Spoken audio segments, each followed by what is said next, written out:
Si vamos a hablar ahora de economía, más bien de embargo, ¿cómo funciona un embargo? Cualquier persona que tenga una deuda puede ver embargadas sus cuentas bancarias o, por ejemplo, también alguna de sus propiedades. Es la duda que hoy vamos a resolver y lo vamos a hacer ya en este momento. Blanca.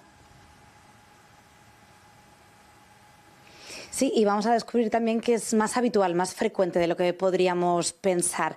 Para conocer todos esos detalles, para saber cómo funcionan estos embargos y cómo protegernos de ellos, estamos esta tarde con Juan Royo, él es economista. Muy buenas tardes, Juan. Hola, muy buenas tardes. En primer lugar, cuéntanos qué es exactamente una retención por embargo. Bueno, pues cuando tú tienes alguna deuda, alguna multa, algún acreedor y al final hay un juez o hay alguna institución que determina que tiene derecho a ese cobro, automáticamente por un cauce o por otro cauce, directamente en la cuenta corriente de tu banco, habitualmente, te desaparece la cantidad justo aquella adeudada. ¿Es necesario que esa deuda sea muy alta, que sea una cantidad económica muy grande?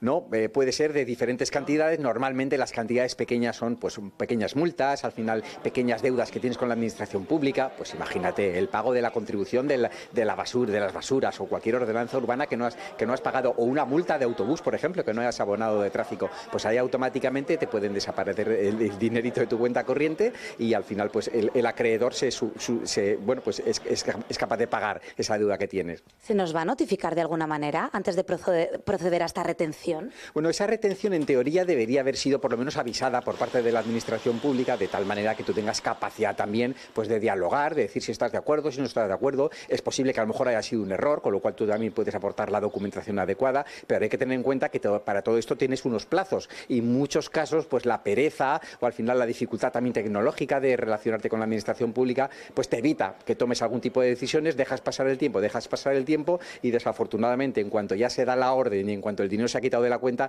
ya a partir de ese momento es muy difícil reclamar. ¿Recomendaciones para evitar estos embargos? Pues desde luego en el momento en el que alguien se ponga de acuerdo en contacto contigo, ya sea una administración pública o ya sea algún acreedor, que puede ser una persona física, una persona jurídica o cualquier deudor, bueno, pues tratar de dialogar con ese acreedor, tratar de ver si realmente esa deuda tiene justificación o ha podido ser debida a algún tipo de error o falla algún problema burocrático y desde luego si al final somos conscientes que esa deuda, esa multa, pues la tenemos que pagar, cuanto antes la paguemos, pues siempre es posible que haya algún tipo de descuento, algún tipo de facilidad de pago, porque si no, desgraciadamente, el banco lo único que tiene capacidad, lo único que tiene potestad es al final de, bueno, pues abonar en cuenta corriente contra tu cuenta corriente esa deuda. Pues Juan, muchísimas gracias por todas estas explicaciones, por todos estos consejos. Si alguien tiene alguna deuda, que la pague, porque es que además estos embargos pueden venir después con intereses. Esa es la recomendación que nos dan esta tarde. Gracias, Blanca. Les contamos ahora un suceso que ocurrió en plena calle. Se enfrentaron con sillas, botellas e incluso una navaja que uno de los detenidos llevaba, que portaba en ese momento, y con la